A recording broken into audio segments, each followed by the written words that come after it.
amatenda amajjuvu gasitibwa nago wa kitiibwa jalla jalaaluhu ebengera n'emirembe bidde eri omubaka Muhammad sallallahu alayhi wasallam. Ab'ebitiibwa abatulabira abatuwuliriza, mwebale kuteekako data, mwebale kugoberera mpola mpola, n'abawabula nabo tubaaniriza okulaba nga tutambulira wamu bi'awnihi tabaraka wa ta'ala. Ne twebaliza ddala baganda baffe abataddemu akasente okulaba nga mashini ereetebwa ekwate, kamera egulibwe. Twebaza mwenna abataddeko, naddala muganda waffe gwali Saudi, saba Allah subhanahu wa ta'ala akumalire, watuwalira ettaffaali ate n'otwongera ettaffaali nga ddene. Allah akumalire ya rabbi. Ku miliyoni 8 tuyinako miliyoni 1,908 ne 95 miliyoni 1,905. Barakallahu fikum. Ze ziri ku akawunti. Tusaba Allah subhanahu wa ta'ala obukadde 8 bujje, kamera egulibwe. Olaba otya nga oli musaale kwabo abagaye nti balance kamumalirize. Naye tusaba Allah subhanahu wa ta'ala buli omu akwateko, baddawa bwe bayetambula buli ono n'akwatako n'ono, ffenna tufune empeera ey'okuweereza. Singana nga abantu bawangayo edda empaayo yali tesanyusa wa kitiibwa Allah.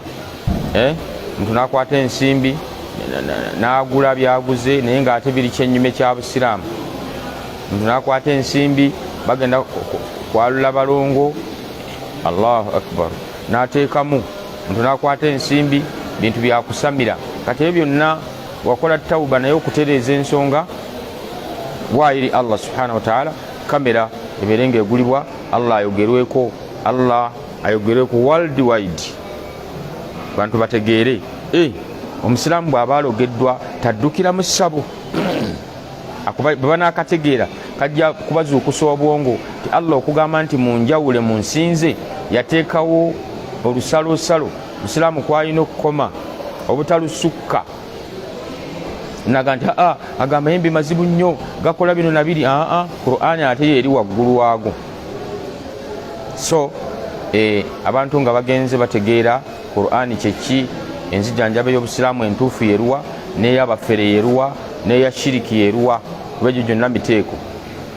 Abafere bwe bali wakati awo ate nebaayo n'abali ku ya shiriki. Amufere aba atya okweŋŋanga endwadde gy'omuleetedde n'akuzannyira ku bwongo. Leeta eggi, ate bw'olireeta leeta akatambaala, kalogeno muwa akatambaala n'akyusa eggi eriryo n'erirye lyeyategese dda n'alizinga mu katambaalako, nyiga. Olaba amalogo agakuli mu mubiri n'onyiga, naye nga lyonyiga lirye yalikyusirizza wano mu exchange. Genda okulaba ng'olaba yirizi, olaba mpiso noga yasooka okukungiriza nga wafa dda. Ebyo byonna bibadde mu ggwe musajja wattu. Kati osaze magezi okubyokya, byetaaga okusalira, byetaaga olukyagala kulya ku nnyama kikufere, era ogenda okukakkana nga kikugamba genda nabyo. Kale ebintu byotazze nabyo naawe otyanga omutondo obitwalewa, munnange ennyamba 8,000 nti mbaddewo n'3 aga nti ekyeggulo kyalabise dda. Era olwamatuka bwoti n'ogenda n'agazibugo nga bwe wazze nago.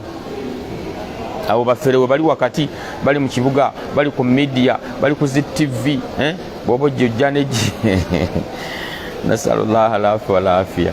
Mazima mugaleke tugogere. Lwaki abanadamu bwe balwala bambi babeetaaga ekifo ekituufu eky'okujjanjabirwamu n'okujjanjabirwa ku mazima. Allah ateeke ebbaraka mu bujjanjabi, tofera. Byotasobola gaa nti endwadde sigisobola, ne gy'osobola gaa nti alhamdulillah eyo ngisobola.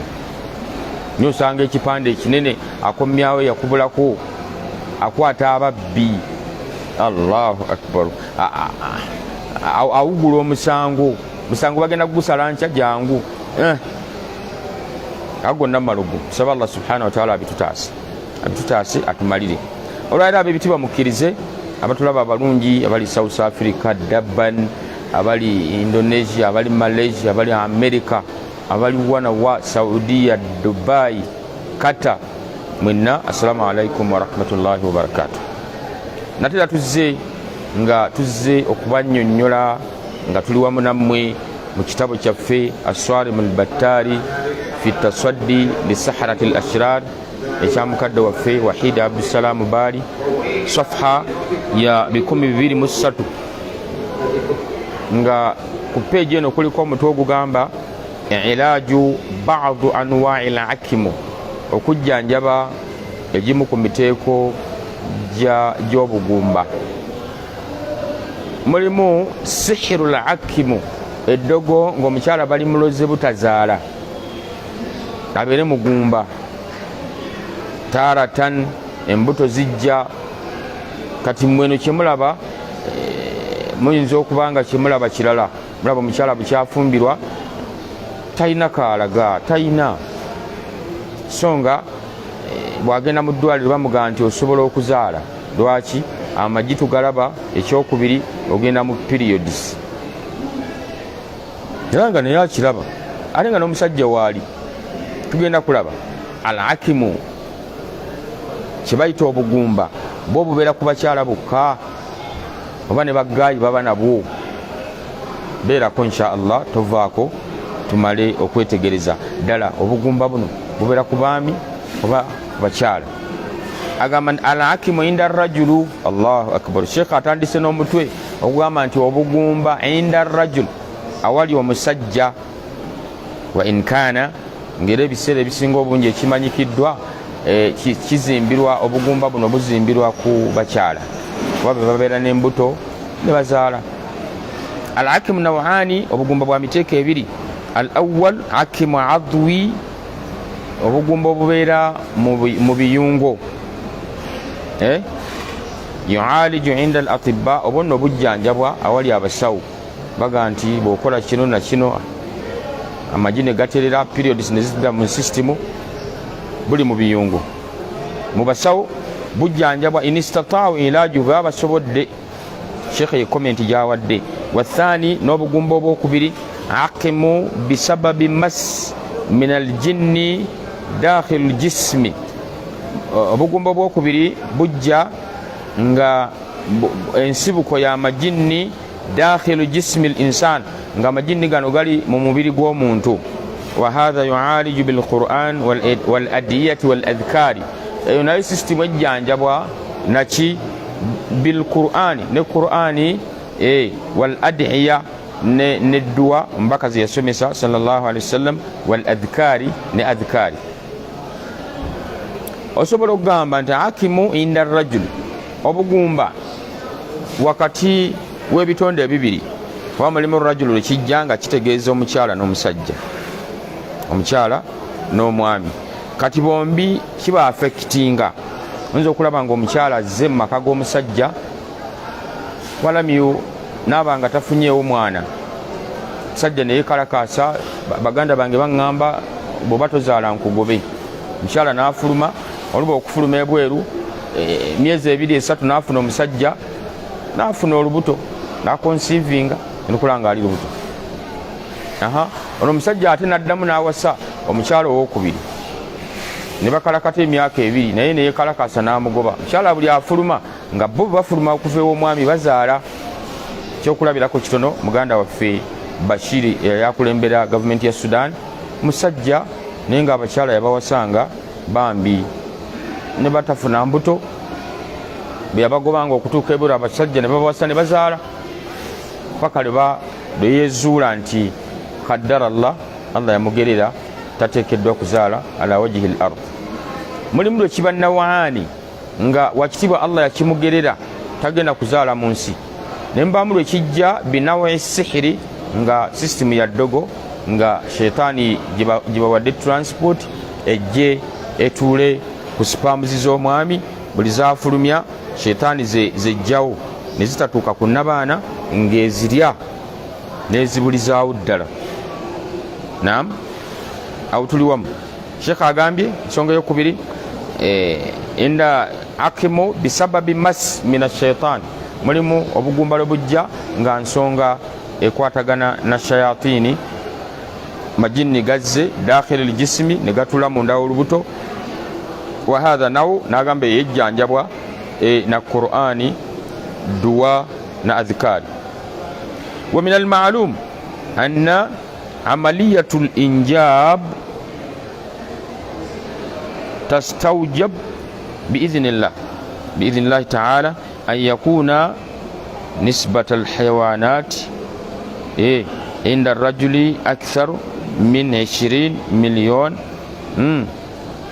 Sheikh aba annyonnyola ngaga nti ekimanyikiddwa omukyala okubanga bw'aba afunye olubuto ffenna alhamdulillah tugamba nti alhamdulillah oba kimu ku ebyo ekyewuunyisa nti abadde tali lubuto ate n'alufuna naye wakati mu kulufuna ateeka okuba nga asisinkanye n'omwami.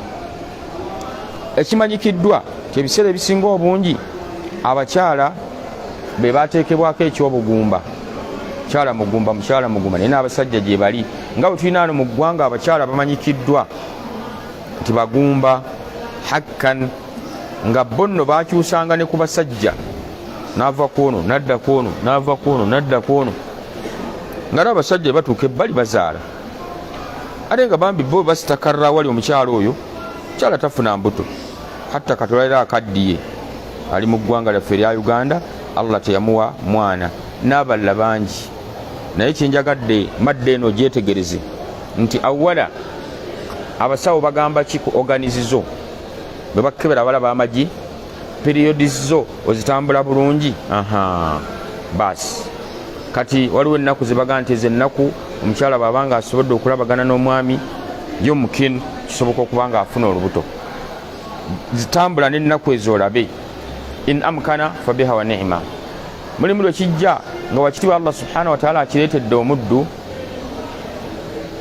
mwami nga bwe nkisoso kireeta nga omusajja ono bwe bakebera embeera ze z'abasajja bennyini abatuufu. So ngera waliwo ng'oggyeko obugumba, waliwo omusajja yatomerwa endiga, omusajja yatomerwa endiga takuba saluti. Era oyo bamuyita inniina mu Luwarabu, tetumufumbiza muwala waffe eri asobola okuba nga sente Allah azimuwadde bamugasebe wasaddi, naye nga ye kennyini yeemanyi timbutuufu ne babukedde ku makya sina lunali ngaludde ku saluti. Babasajja abalungi ku makya bakera ne bakuba saluti 11 12 saawa 10. Naam, kati nga tagegenyanga nako okuva mu buto bwe. Kati abasawo bamwete asobola okugendako eri abasawo bamukebere, bagenda omukebera ng'emisuwa gya paralyzinga, gyasanyalala, gyafuna obuzibu hakaza, si gyakuzuukuka. Kati bw'aba amanyikiddwa nti yatomerwa endiga, Busiraamu bugamba tetumufumbiza muwala waffe, naye liri abeegagamula nga Allah bawadde sente nayagala ajooge okuyita kujooga, oleete omwana abandi abeere mbusimanyi mu maka ag'ebbeeyi, omukubi embaga ya bbeeyi, naye ng'ekigenda okumufuula nti mukyala tekiriiwo. Era bangi batera kikola yejjeko ekikwaga ndi siwasanga kuba nagamba siwasizza, famire bannyina bonna ne basanyuka, bannyinaffe awasizza. Kati ne bajja bakiteeka ku mukyala, bannyinaffe mukyala nga tasesema, nga tetulaba bazza balansi tatanaka sobola okulembeza ekikulembedde. Abaganda beera balungi mu mpisa, basabikasabika ku bigambo. Tatanaka mwami kiki naye nga ye omwami amanyi ekyama, era tayimu etuuka nga alaba omukyala agenda kifulumya, namugamba munnange nkusaba onsonyiwe, nja kukuwa buli kimu kyoyagala, nsaba tubeerewo bwe tuti, amaka gaggumire, kuba bannyina kibadde bammanja paka lwe nakuleese. Omukyala agenza okulaba nga ekyamuleeta n'agamba sobola kuwangaala ano mu mbeera bweti. Mukwano gwange omu yannyumizaako mu kitundu kyesijja bagamba kuba ab'omu kitundu ekyo bawulira amawulire gano bajja kumanya nti ono nga yatubikkudde. Sajja yakikola kyeyakola n'ateesa n'omukyalo ono namugamba nti nkusaba ogenda ofuna olubuto ebbali, njaddulabirira naye abantu baleme gamba nti nange ssa. Wallahi wulira obulumi ng'omusajja ono ye kyayagala kimu, amaka ge gabeeremu omukyala. Abalina abakyala mu maka gammwe nsaba Allah subhanahu wa ta'ala abateeremu baraka.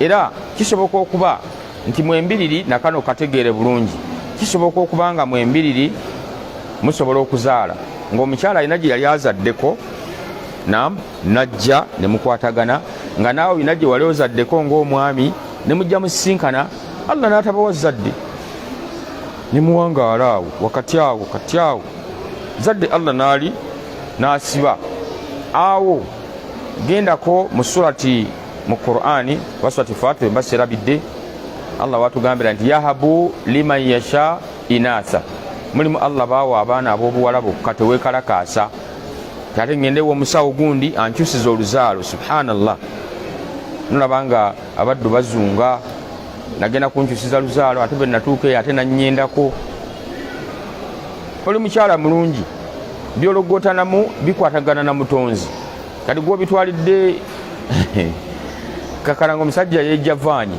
so tekinyuma ampuliriza okuba nti Allah akuwa baana babuwala n'okayana ogambanga nti alhamdulillah kino Allah yakyogerako mu Qur'ani yahabu liman yasha inatha mulimu Allah basalawo okugabira baana babuwala bokka Allahu akbar tokayana Allah echoice gyaba kusiimidde wayahabu liman yasha dhukura ate mulimu Allah bawa balenzi bokka nayo Allah bakuwa balenzi bokka soko otunulya ate ku Bashiri atazaalangayo yadde akaana Allah muwadde balenzi bokka ate oli tayina otolaba nti Allah akwagadde naam kale ate tunulira Allah wakisa ate mulungi leero enkya nebbanga lyonna ulira ate au yuzawijuhuma dhukurana wa inatha mulimu batabulira alhamdulillah tumwebaze wakitibwa Allah yatutabulira abaana nozaala yakalenzi nozaala yakawala nozaala yakalenzi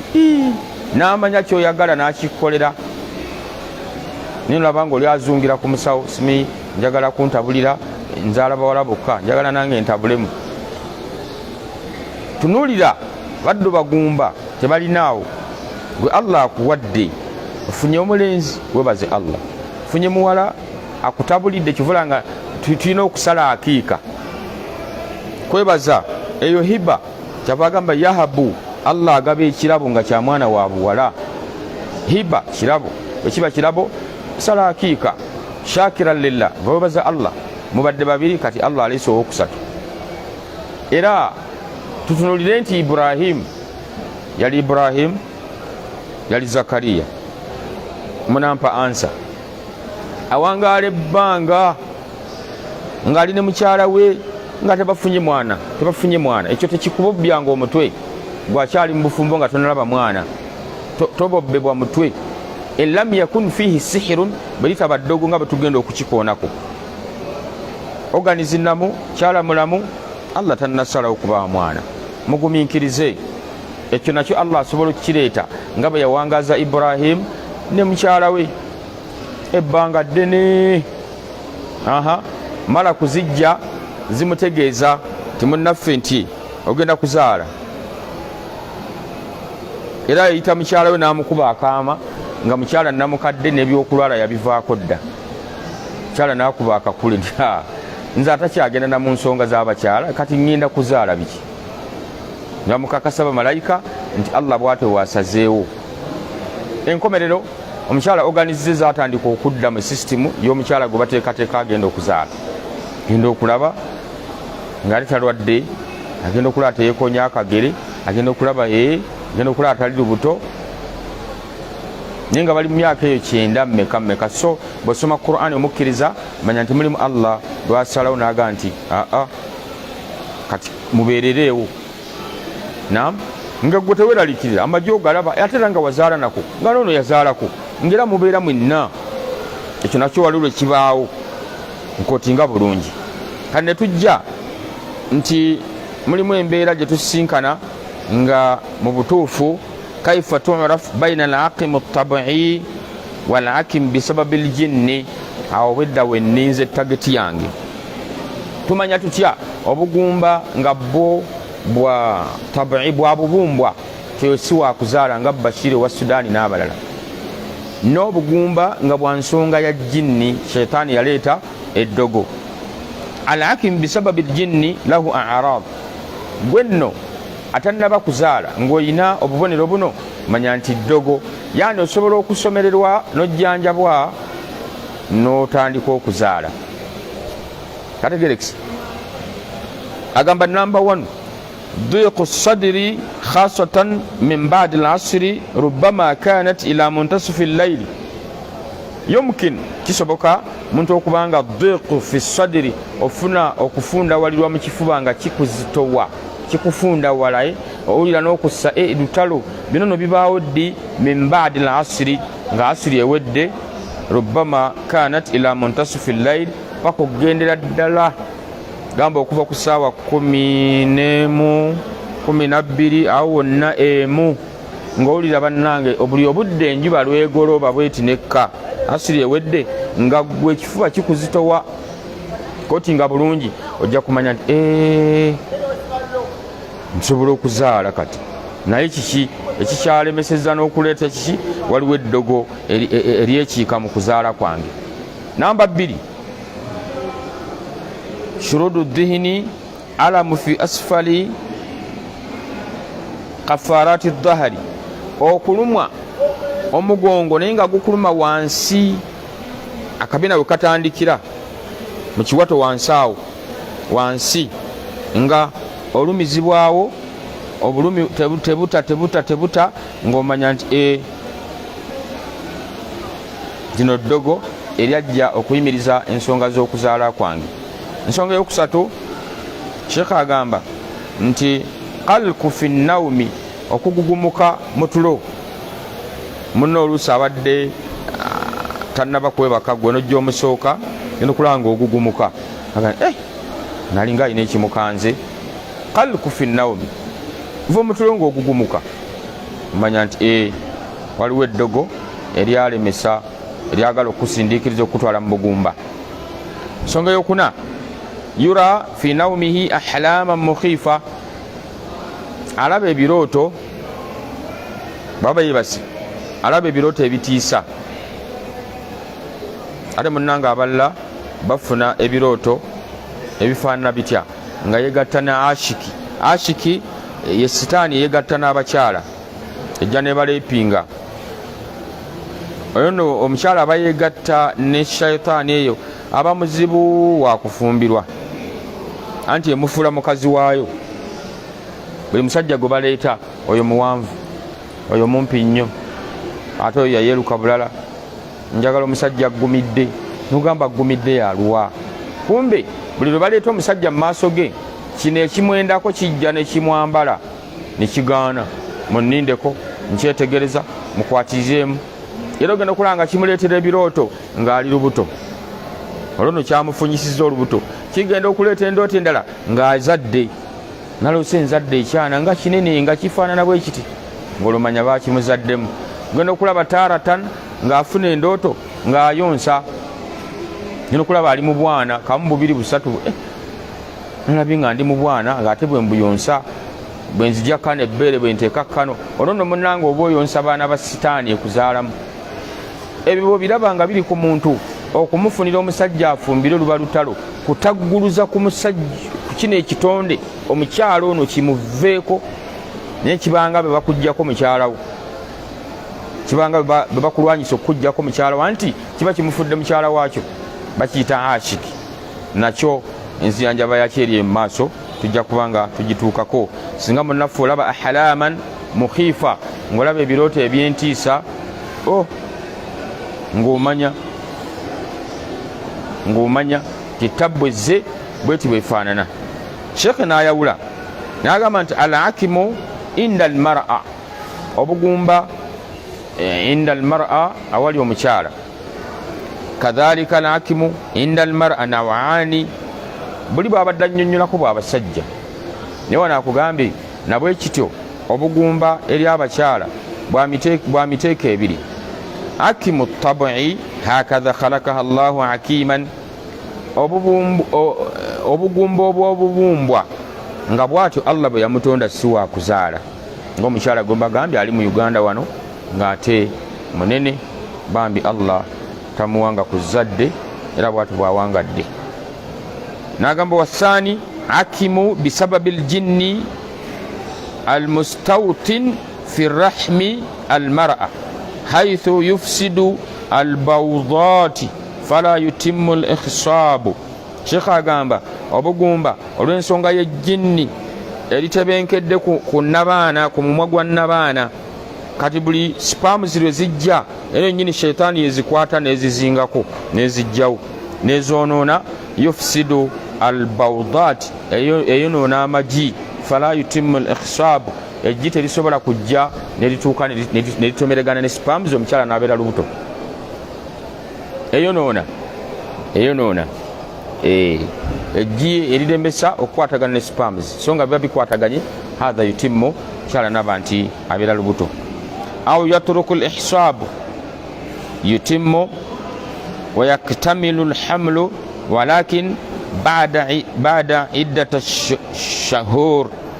عدة شهور من الحمل يرقض شيطان عرقا في رحم المرأة فينزل الدم نزيف kyekiri kyetwayita nazifu kyeki kikulukuto oluusi sheitaani naye eroba nam bwemala okuloba spams nezijja zikwatagana neggi kyala n'abeera olubuto naye neyewulira mpulira olubuto mpulira kiba kitamma mwezi gumu ku myezi ebiri kiyingira ogwokusatu nga bambi alaba tagenze mu periods bambi naafuna ku ssanyu nagabo bantegeezi taata w'abaana naye kannindeko agenda okulaba nga lukulukuta amakulu shetaani werabira sayinizi ngiraba omukyalo ntalwadde nga babadde ajja alwala omulimu tegwakoleddwa kyala afunye olubuto tekisoboka ensonga eyatuleeta yeeno ne balukwata ne baluyiwa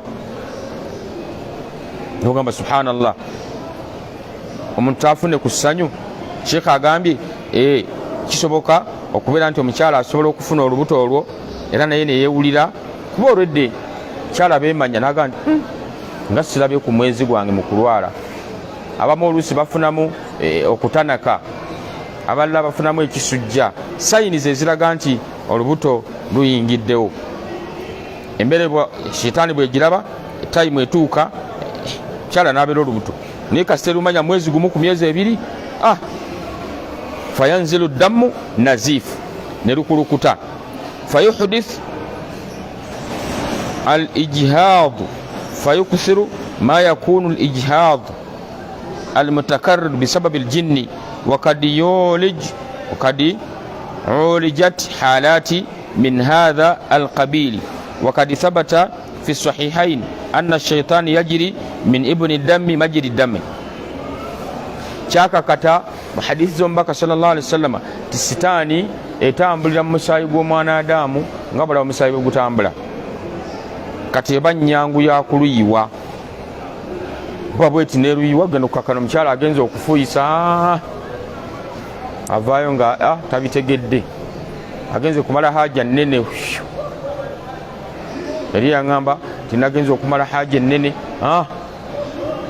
genza okulira nga luyiiseeyo Allah yayawukana okumanya yayawukana mu byeyawukana bitulina omusukkulumyamu ti omukyala agenda okumala ebyetaaga ebibiri ekinene n'ekitono maadhalika nga tugambe nti banna baana nga yeyo yennyini eyeesulise naye bwamala okuba nti ali lubuto wakitiibwa Allah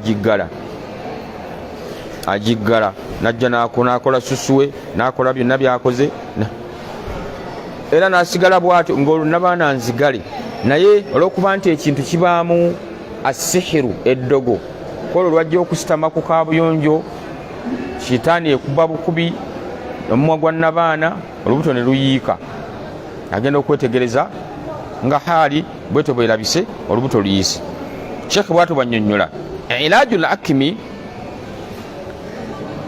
tasjilu lahu rukya ala sharita yastamiu lahu 3 marrat yaumiya Sheikh agamba nti mukkirize tutunuleka ate ku saidi egamba nti omukyala bw'abanga mu butuufu lirabika ddogo kubanga kiri ekyokuba nti Allah yamusalirawo tajja kuzaala ffe ku saidi y'obusiraamu tekiriiko bujjanjabi tusika omugwa ne Allah paka omukyala lwanaafuna olubuto la bwekibanga Allah bwatu bwe yamugerera era bw'otalaba sayini ziri seekaza nnyonnyodde eziraga nti ddogo naam gwemanya nti Allah yakugerera toli wakuzaala ne kasita omanya nti sayini zino zibakonyeeko nzirina ekifuba kinzitowa baada lasiri awo egenda okuweremu nga nze mmanyi mpulira obuzito. Agamba ensonga eyokubiri, alamu fi asfali kafaari dhahari, okuluma omugongo wansi wano, omugongo wegutandikira ngaowulira ate era nakyo oluusi kitera okukwatagana n'ebiseera bye bimu ebya nga magalibi egenda okuyingira ne gukulumira ddala mu magalibi n'owulira nga wafuukana ogula amalagala kuki ku famasi, mpaayaako omugongo nga ne musawo akumanyi era omugongo tegunnawona. Hakadha Sheikh agamba ensonga eyokusatu, qalku fi nnawmi, okwekanga mu tulo n'ogugumuka. Munno bw'aba akuyambye n'akulaba nga wekanga ogugumuka mu tulo ng'omanya tyalino ddogo. Yura fi nnawmi ahlama mukhifa, olaba mu tulo ebirooto ebyentiisa, olaba ebirooto ebyentiisa, olwanagana na misota, ova waggulu ogwa wansi, oluusi ozaala oli mu kuyonsa ng'olwomanya alabye ebyo obubonero obwo. Kati gwe tugenda okukolako enzijanjaba, oyo asobola okuzaala, kitegeeza nti ekimulemesezza okuzaala ddogo. Number 1, tumujjanjaba tutya? Ono ow'eddogo gwe tuyingiddeko kati biawunihi tabaraka wataala asobola okujjanjabwa n'azaala ye. Teweekuumira mu kuba nti weekubagiza kale naate bamanyi n'obbalimba jangu tukuwe amakerenda agasembeza amagi anti bawo tumulabye mulamu naawe organism namu ekibalemeseza okuzaala tetukiraba. Abazungu abo abajjanjaba bakuba empiso tebamanyi ddogo so nga libaawo sheetaani ngezze neeswama ku mumwa gwa nnabaana kyala n'atazaala n'atambulira mu kategole y'abagumba so nga babajjanjabiddwa ne Qur'ani mwana wattu adde engulu n'azaala. Number 1, tasjilu lahu ruqya ala sharita yastamiu lahu 3 marrati yawmiyan. Tusobola okusomerera ayati za ruqya ku memory card, n'abeera nga aziwuliriza emirundi 3 olunaku. Aziwulirizaamu ku makya n'aziddamu ku dhuhuri, ne bw'aba agenda okwebaka n'addamu n'aziwuliriza n'aziwa obudde. Okuwuliriza okwo kuyambako okugoba shayitaani eri mu mubiri eremeddemu eyazizise mu nnabaana weetudde ayagala omukyalo n'alema okuzaala. Number 2, yaqra'u suratu safaati fi sabaha au yastamiu laha, asobola okwesomera ye kennyini gwe mukyala gwe. Zino sayini zitera okuba ku baami n'abakyala, bwe muba muzirabye mwejjanjabe. Sheikh agambye osobola okwesomera surati safaati gwe kennyini oba okugiwuliriza nga bagitadde ku memory card ku buli makya gisome oba giwulirize surati safaati. Ensonga eyokusatu, yaqra'u surati al-ma'arij inda an-nawm au yastamiu ilayha. Tukubiriza ali mu Amerika, ali Dubai, ng'embeera neekutuuseeko, olina omwami wo bebbi temumulaba, kola kino, soma surati al-ma'arij mu kaseera k'okwebaka oba ogiwulirize.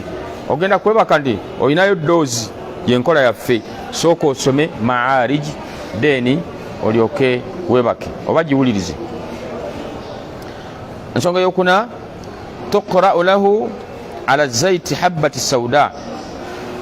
Tuqra'u lahu ala zaiti habbati sauda. Bino bisomere ku zaiti habbati sauda, black seed oil.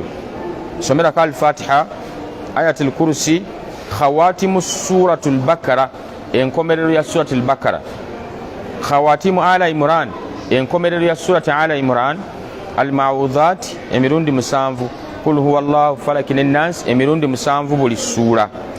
Thumma yudhinu sadra, oluvanyuma weesige mu kifuba wano ekiba kikuzitowa ne oil oyo.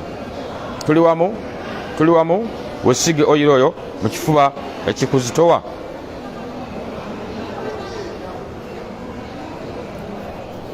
Wajibuha, weesige ne mu kyenyi, wa umudu al-fakri kabla an-nawmi, ne wansi wanawo mugongo awakubobba awakuluma ennyo, siimulawo osimule ekifuba ne mu kyenyi nga tonnaba kwebaka. thumma tuqra'u lahu nafsu al-ayati ala asal. Ezo zennyini aya zenkuwadde waggulu zisomereko ku mubisi gw'enjuki. Asali nahali naqi ya'khudhu minhu kulla yawmin ala riki mil'aka wahida, buli lunaku ng'onywako akajiiko kamu. Nywa akajiiko kamu kumakya ku aya zino zetulabye eziba zisomeddwako nga al-Fatiha, ayatul kursi, enkomero ya suratul Bakara, enkomero ya Ala Imran, kul huwa Allahu falaki linnas, emirundi musanvu. Bino tubibagamba nti eriyo baganda baffe abatasobola kubanga bali kumpi naffe. Ali wala masala ali German, ali ne mukyala we tebalaba bebbi, ate bye tusomeseza nga abiraba, ate nga asobola n'okusoma Quran. Mwana watunga ne black seed oil asobola omufuna n'omubisi gw'enjuki wejjanjabe. Kategedde ako. Era nitugamba nti biawunihi tabaraka wa taala abatasobodde asobola okuyambibwako ng'ayita ku mukutu gwaffe ogwa rawda biawunihi tabaraka wa taala, singa bayise kasimu kaffe 0702632289. naye nga tubakubiriza mwebale kubeera bawuliza balungi, mubeereeko ku mukutu okubeera nti muteekako ensimbi. Lwaki? Tugule kamera. Right now tuli mu kakadde kamu mu emitwalo 95 ku miliyoni 8. Mwenna tubeebaza bilina kyakutte, tukyali beetaavu, muteeke ensimbi ku 07620655 Airtel gyendeeta 0742949996 ziri mu mannya ga Galiwango Twaha. Boteekako ereeta amannya ga Galiwango Twaha, sindika akakadde, sindika obukadde 2 tusonjole ensonga biawunihi tabaraka wa taala. Rawda Islam Media eberenga ewanika ebyuma ekutuuseeko emisomo. Ab'ebitiibwa, yastamiru ala dhalika, nga tuwunzika enzijanjaba. Olwayo tuleese ekika ky'eddogo ery'obugumba, n'oyo Allah gwe yagerera nga si wa kuzaala. Oyo ye tetumuyinaako khabari yonna, tetumuyinaako bujjanjabi, abeera ku kaddara Allahu wa ma shaa faala. Allah bwatu bwe yamugerera. Wa amma ono gwe tusobola okugamba nti munnaffe alaba ku sayinizi n'olubuto ne luyiika, endwadde ziri azifuna zetulabye, kitegeezezo sayini eziraga nti aliko eddogo. Kati tuli ku bujjanjabi, akola atya? Yastamiru ala dhalika 3 ashhuri, abeera ku ddoozi eyo okumala emyezi 3 maa al-itizamahu bi awamirillah, awamu n'okwekwata ku mateeka ga Allah subhanahu wa ta'ala fi nafsihi likai yakuna min almu'minina as-sadiqin, abeere mubakkiriza ab'amazima ddala. alladhina yushfihim Allahu bil Qur'ani al-Karim, Allah subhanahu wa ta'ala bagenda okuwonya ne Qur'ani ekitiibwa nga haithu yaqul, nga Allah bwe yagamba mu Qur'ani ekitiibwa, wa nunazzilu min al-Qur'ani ma huwa shifaa'un wa rahmatun lil mu'minin. Twassa Qur'ani nga ddagala eri abakkiriza. Naam, fakhassa Allahu ta'ala al-mu'minina duna ghayrihim, Allah n'asunsula abakkiriza abatali bakkiriza n'abateeka ebbali. Kyavudde agamba nti beera omukkiriza atowa akakasa ebya Allah, nti Allah bw'ayogera nti Qur'ani ewonya, Allah nsobola okuwona n'enzirayo n'enzaala. Saagala baleetera namudhaji oluusi ebiseera ebisinga obungi abantu baleeta mu fakhru wa gairu dhalika, naye nga bambi eriyo omukyala banga sidde ne yajja ng'ensonga eri okukayana kuli wakati we nebba, naye nga kiki bebbi. Falamma stakarrat, bwe yatebenkera kasera wayita katono mpawe kaaga, biawunihi tabaraka wa taala n'abantu alwalira ali lubuto biawunihi tabaraka. So Qur'ani practically ekola, bantu ne babeera embuto ne bazaala. Gwe bw'obanga okyatambula mu bakizungu bakyakuuba, ate amagi gali wala tekatimira gasembere, ate kola boote. Bakadde baffe edda nga bino ebyokumira amagi gasembere nga tebinnaba kujja bakolanga batyo, tekyebuuza. Babeerangawo bil Qur'an wal adiya nadduwa. N'ekirala kyabagenda okulumba ensonga y'okuzaala abanga edduwa kikulu biawunihi tabaraka wa taala. wakad awlajat halati min hadha naw bifadlillah. Sheikh agamba ti mu butuufu ensonga eno ejjanjabiddwa, abaddu bangi ne bafunamu, baddu bangi ne batereera nga babadde bagala embuto okuzaala ne bazifuna, Allah n'abasaasira. Wabillahi tawfiq. Mwebale kubeera bawuliza balungi, saba Allah subhanahu wa ta'ala bamalire tukwatako kimu ne tukiggusa mpola mpola okulaba nga twewala okutabikatabika omuntu agamba nti ate wayogedde ku lino eddogo ate n'olingiza mu lino, lwakuba nti wano we tukoonedde ku Nazif tujja gikoonako mu maaso, era nakyo gwe muteeko gwennyini sihiru Nazif, omuntu okumuloga ekikulukuto, omuntu okumuloga abeere nga tazaala, olubuto luba luzze ne luyiika, luba luzze ne luyiika, nagana akavaamu embuto 12. La hawla wala quwwata illa billah. Naye nga olaba nti waliwo ekkuba erifuna ekyawukanako ku ono ekkuba erifuna teribeererawo ddala nti kati yafunyeeyo. Oli omugumba piwa tabaako nakagamba nti nafunyeeyo, yabeera completely mu mbeera ye bwetyo, naye ono afuna ne luyiika. Taratan oluusi n'atafuna n'awangalawo akaseera n'agenda n'afuna ne luyiika. Ano oluusi ogenda okwekanga nga yazaalayoko ku mwana, ekitegedde ekyo.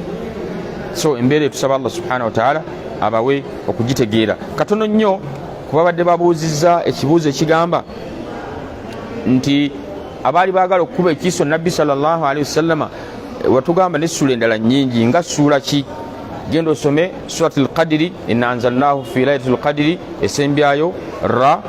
Osome suratu shams, esembyayo ha. Washamsi waduhaha, paka ku nkomerero, esembyayo ha. Suratul asr, esembyayo ra.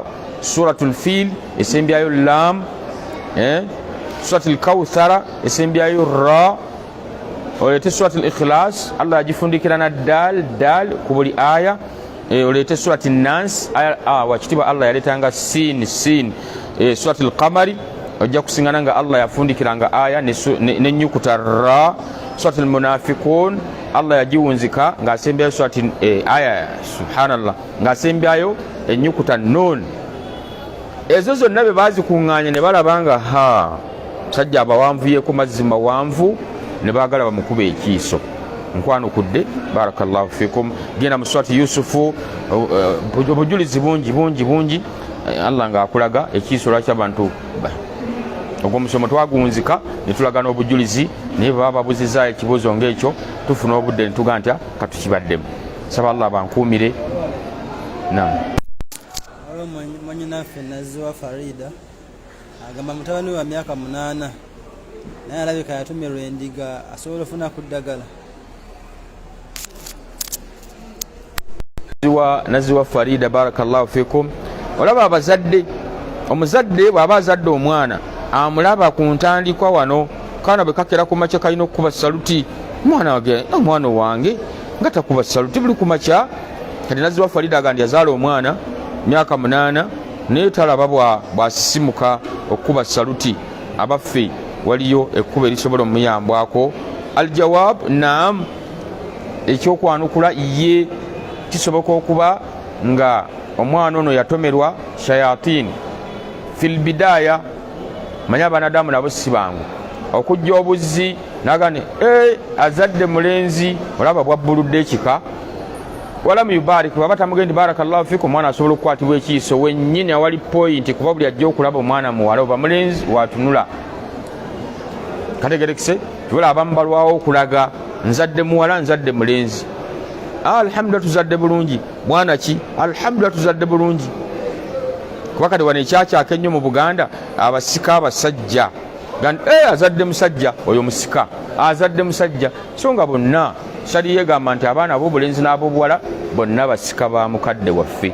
Lwaki? Ab'obulenzi bagabana ku maali n'ab'obuwala.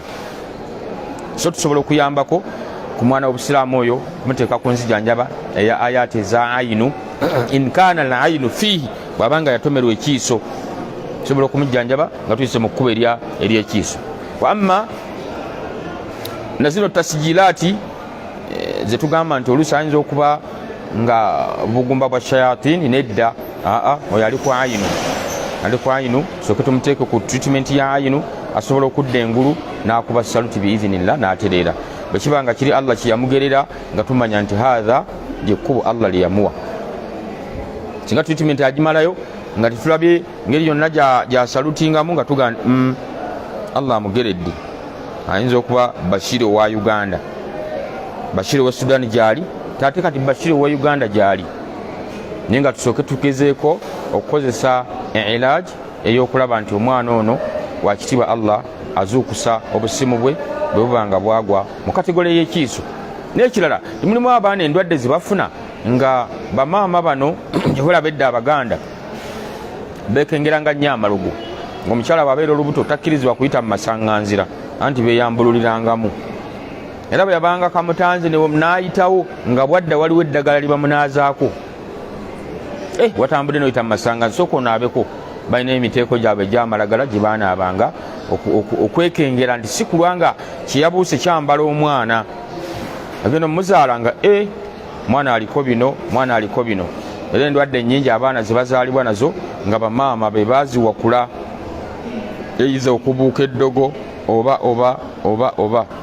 So mwana oyo tusobola okumugezaako kumujjanjaba ne ayatu za ayinu, wallahu a'lam. Allah n'atereeza sisitimu ye, era bw'abanga aliko eddogo ayati fuku sihiri we ziri sobola okuba nga anywa ate ne bamunaazaako n'aterera insha Allah.